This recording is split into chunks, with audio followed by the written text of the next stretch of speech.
Hi guys, so I'm back again. Like I said, this is my first official video of my progress for 2020 as it relates to my weight loss journey and my preparation of my body for trying to conceive in 2020. So I'm really excited to share with you guys. I'm really excited to share my progress and just share on my journey. But before I really get into sharing, I just want to state the disclaimer that I'm not a doctor, I'm not a professional by any means. However, I'm just sharing my experiences with you and the results that I would have had based on the things that I would have tried thus far. So let me get straight into it, right? So in 2020, January, February, March, I wasn't doing anything. I was not doing anything. All right, let me not say that. Maybe I'm being a bit too drastic. I did a little bit of this, a little bit of that. I did some exercising. I definitely watched what I ate somewhat here and there, but the problem was consistency. I was not consistent. And I have a lot of excuses why I wasn't consistent. We could talk about the disappointment of seeing the negative pregnancy test. We could talk about the disappointment of not shedding the weight off as fast as I would like to. There are many excuses for my lack of consistency. None of them are valid enough for the desire that I have, but that was my reality in January, February, and March. However, like you all know, in 2020, most of the world is affected by the coronavirus, and in the earlier part of March, we would have, been put on a stay-at-home order in Trinidad and Tobago. So, I had a lot of time to think about the things that I desire, the goals that I had set for myself pre-30, because right now I'm 30. And I just kind of like put those things into perspective and really came about the realization that I would be faced with many challenges, and I would have shared on my Instagram, the things that you really desire, your passion and your desire for those things have to be stronger than the things that are challenging you, the struggles that you will face, or the things that are pressing you. So I really put that into perspective, and I said, you know what, Kanisha, get on the ball, get yourself together, and do what you have to do what is necessary. It's not about how you feel, it's not about what you want to do, but it is about what is necessary to achieve the goal that you want to achieve. And the goal is firstly to get my health in check, because for me, I've seen it where, and it's based on research as well. It's out there. As women get older, their body goes through several changes, especially as it relates to their hormones and stuff like that. So your body goes through a really drastic change as you get older, and the less healthier you are, the harsher those changes are on your body. So for me, years ago, I was like, you know what? By the time I'm 30, I should have a better eating habit regime. I should have my health in check and be more consistent with a lot of the things that I do. I should be cultivating, or have already cultivated for the most part, healthier habits. And when I say healthier habits, we're just talking about good habits that contribute to who I'm trying to become, or who I am as a person, right? So moving on from that, like I said, for the earlier part of the year, January, February, March, I wasn't doing anything. Some point in March, I got that aha moment, and I had a conversation with myself, and I decided to really incorporate some consistency and be disciplined by the things that I'm doing. So 2019, I would have ended off maybe around 161, 162, because I usually fluctuate between 158 and 162. That's usually where I bounce around, between those two weights. So like I said, I decided to make the decision and actively do something about reversing my PCOS, or getting it to a better state, in addition to which getting my health on board, and also preparing my body for trying to conceive. So I said, instead of just doing something for 2 weeks or 3 weeks or maybe even a month, I really want to do it for at least 2 to 3 months consistently before I actively start trying. So moving on from that, so let me just share with you what I incorporated, and I would say I started my consistency journey on the 25th of April, right? So the things that I list out in terms of what I'm going to do and the things that I'll be taking to help with my to help with the PCOS, in addition to which help my body prepare for trying to conceive, and I'll list them out to you. So intermittent fasting, which I would have done before, and I have seen the results of intermittent fasting in terms of me being able to lose the weight and keep it off. Vitamin D and calcium is another thing that I decided to incorporate in my diet. Maca, exercising maybe 4 to 5 times per week, home womb rubs, in addition to going to a professional to have it done maybe every other month. In addition to which, I also decided to start back doing my vaginal steams. I go to a professional to have those done as well. So like I said, intermittent fasting, vitamin D and calcium, maca, exercise, home womb rubs, and have it done professionally, and also vaginal steams. So I just want to share the good news of the progress, and I will insert my before and after picture just within that week, what happened and the changes that I would have noticed. In addition to which, I would also share the link to the person that I go to in Trinidad to do my vaginal steam or my womb rub. So let me just go back a little bit. For those of you that do not live in Trinidad, Trinidad and Tobago is one country, two islands.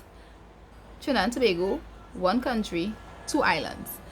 The person that I go to, she's not a national of Trinidad, but she lives in Tobago, and she would come to Trinidad to perform the services. So she does things like womb rub, vaginal steam. She does consultancy and assists people to help them naturally remedy the different defects of the feminine of the female body. So things like fibroids, polycystic ovaries, menstrual issues, all those things. She help you find the natural route to treat these things before it gets really out of hand. And even when it isn't so great, she also helps with that as well. And I know a lot of people would have attested, and even I myself have my own testimony in terms of her assisting me, right? So just wanted to put that in there.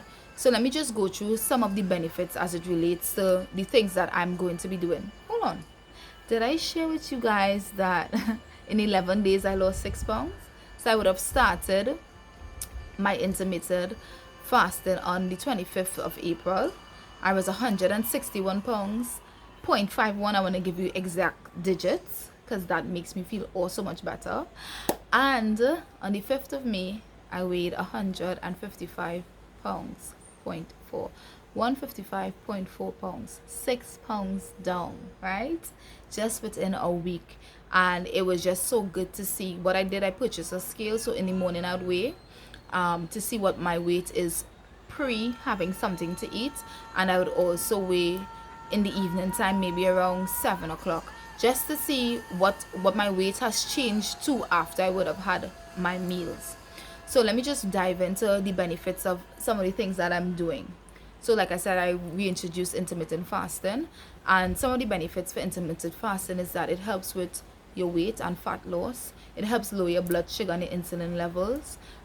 It also has the ability, and there's a great possibility that it could reverse your type 2 diabetes if you're affected by that. It improves your mental clarity and concentration. It increases your energy levels. That's after doing it for like consistently, not just on the first day, the second day, but I mean having doing it consistently. It also assists with your hormones, right? So like I said, for me, I noticed with the intermittent fasting, I was able to keep off the weight and lose weight. In addition to which, why intermittent fasting could be so vital to somebody that is affected by PCOS is that it helps stabilizes your sugar level, and it helps with your insulin. People that are affected by PCOS, polycystic ovaries, they are at times insulin resistant. Your body does not process sugar well, so that is what causes the hormonal imbalance and the weight fluctuation, and even with it making it so hard for you to lose the weight. So these are some of the benefits of intermittent fasting, weight loss, fat loss, lowering your insulin, your blood insulin and your sugar levels. It also helps with clarity, and it also helps with balancing your hormones. As relates to vitamin D is a natural way to assist in balancing your hormones as well, and especially for black women, it is important that we take the vitamin D supplement, and especially for black women of the darker tones like myself, it is important for us to incorporate vitamin D as a supplement because of our melanin in our skin. We cannot really absorb the natural sunlight which gives us vitamin D naturally like everybody else. So because of that, we sometimes tend to be vitamin D deficient, and that causes its own problems. So do your research on it, take the time, read it up, and like I said, vitamin D is a natural way to help stabilize your hormones. You could also try B6 as well. The B vitamins are really good ways to naturally balance out your hormones, right? In addition to which, vitamin D also helps with your metabolism, the health of your metabolism. So I'm taking currently a combination of vitamin D and calcium, so that would also help with healthy pregnancy as well. Vitamin D also aids with healthy pregnancy. So that's one of the things that I'm doing. I'm also taking maca. Maca is a root. It's originally from somewhere in Peru, and it is a natural way to help boost your energy. It is a natural way to help with fertility. It is a natural way to, and it's also good for men. It helps men with erectile dysfunction, right? It also improves your mood. It also reduces your blood sugar, and it also helps get rid of free radicals, right? So I'm taking maca currently, and like I said, maca is a nice natural way to help stabilize your hormones, give you energy, and help with blood pressure. Obviously, like we know, exercising moderately is always a good thing, and that is because it helps with moving your body, getting the blood flowing, that type of way. It is definitely a good thing for you to do if it is you're affected by PCOS, to get your blood pumping, to help regulate your sugar levels. And also exercising, when you exercise, it releases a hormone in your body that also puts you in a good mood, right? And now I'm moving on to the next thing that I'm also going to start back doing more consistently and also reintroduce, which is womb rubs and vaginal steams. For me, why I could definitely attest to the womb rubs and the vaginal steam is because, like I would have shared with you all before, I had an ectopic pregnancy in 2018 that was treated via an injection from the doctor to dissolve the pregnancy. And I was advised after having the injection I would pass out everything. So I would have bled, TMI, and I would have passed out clots for a few days. And you would think, oh well, everything should be fine, I passed out everything should be back to normal. But for me, I know that was not it. So I would have reached out to Afrogypsy. That is the professional that I go to have my womb rubs and my vaginal steams. I would have reached out to Afrogypsy, and I saw her in April, and I had a clay detox wrap. So she would have done the womb rub, and then she would have wrapped my stomach with clay and then placed some hot stones on it. What that helps to do is break up any scar tissues. It helps to get the blood flowing in the uterus, and it also helps to reduce stress, in addition to create circulation down there as well. So she would have done that, and I would have also did a vaginal steam. Like maybe 2 or 3 days later, I would have bled and passed clots, TMI, like I didn't just basically bled and pass out clots maybe 2 weeks ago. So for me, it really made me feel as though, like, confident that everything from the pregnancy was out of my system. And after I would have done that, I would have finally started seeing my negative pregnancy results, because after the doctor would have administered the injection, he would have advised, after I finished bleeding, make sure that my I take pregnancy tests to ensure that the levels are dropping or non-existent, right? Non-existent, sorry. So, like I said, the womb rub and the vaginal steam definitely assisted me. And just to talk about some of the benefits of having a womb rub, it helps with repositioning of a tilted uterus, which some of us have that. It promotes hormonal balance. The massages breaks up any scar tissues, like I would have mentioned earlier. It reduces stress. It increases circulation in the uterus. As it relates to the vaginal steams, it reduces menstrual symptoms such as bloating, cramps, exhaustion, or even heavy bleeding. It boosts fertility. It promotes healthy after childbirth. And for those of you that live in the Caribbean, and I mean, I could only really speak for Trinidad and for my family, that is, I know back in the days, like when somebody give birth, we would always recommend them to do a steam. And you would pick a hog plum bush and you would steam over a bucket to help bring down all of like maybe even like afterbirth or anything else that is left there, stale blood and stuff like that. We tend to do that after having a child.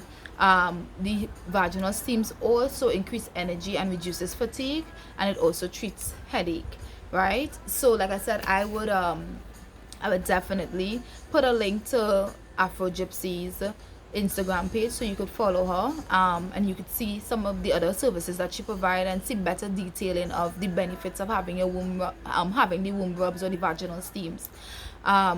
In addition to which, I want to just talk about another natural herb that you could take if it is you are affected by PCOS and having irregular periods. That is Vitex. Vitex is also a natural way to boost fertility, in addition to which it also balances out your hormones. However, what I would say with the Vitex is that if it is you are affected by PCOS and you have the type of PCOS that creates or produces high LH levels, which is the hormones that peaks to allow you to know that, or the hormone that triggers ovulation. If you have the PCOS that produces high LH, Vitex is not the thing for you to take because it has a negative impact.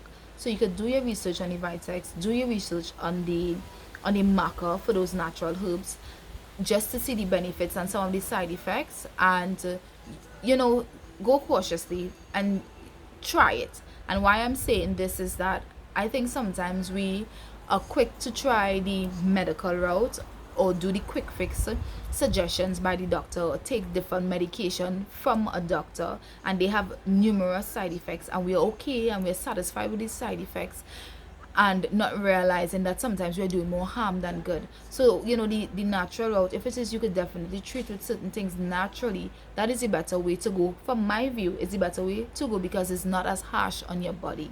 So just to recap, some of the things that I'll definitely continue doing to treat the PCOS, and I'm not saying my PCOS because I'm no longer claiming PCOS. It is just a thing that has happened and I'll be soon getting rid of it.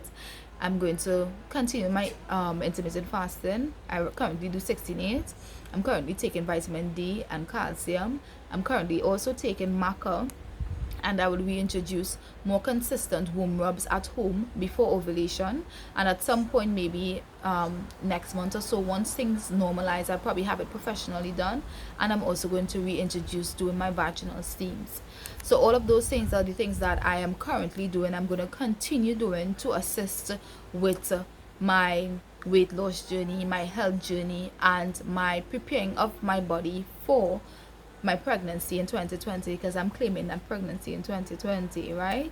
So like I said, I'm not a professional. These are just some of my recommendations based on my advice, based on my experience, sorry. So try it, see if it works for you. But what I would say though, consistency is key. You have to give these things time to work, and you have to actively be trying to make a change in your life. And just another quick note, some of the foods that you should definitely incorporate in your diet when you're affected by PCOS, things like tomato, kale, spinach, increase your fiber intakes, olive oil, healthy fats like avocados, fish, such as salmon or even sardine. Cinnamon is really good to help stabilize your insulin and your sugar.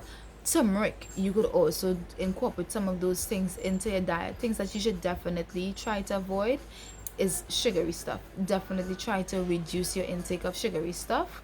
Also refined sugars, refined grains. Try to stay away from flour, because flour definitely has a really negative impact on your body as once you are affected by PCOS. And for me personally, I've seen the effects of flour when I do consume it. So like I said, this was just me sharing my first 2020 progress and insight on my journey to prepare my body for trying to conceive. And stay tuned for another update.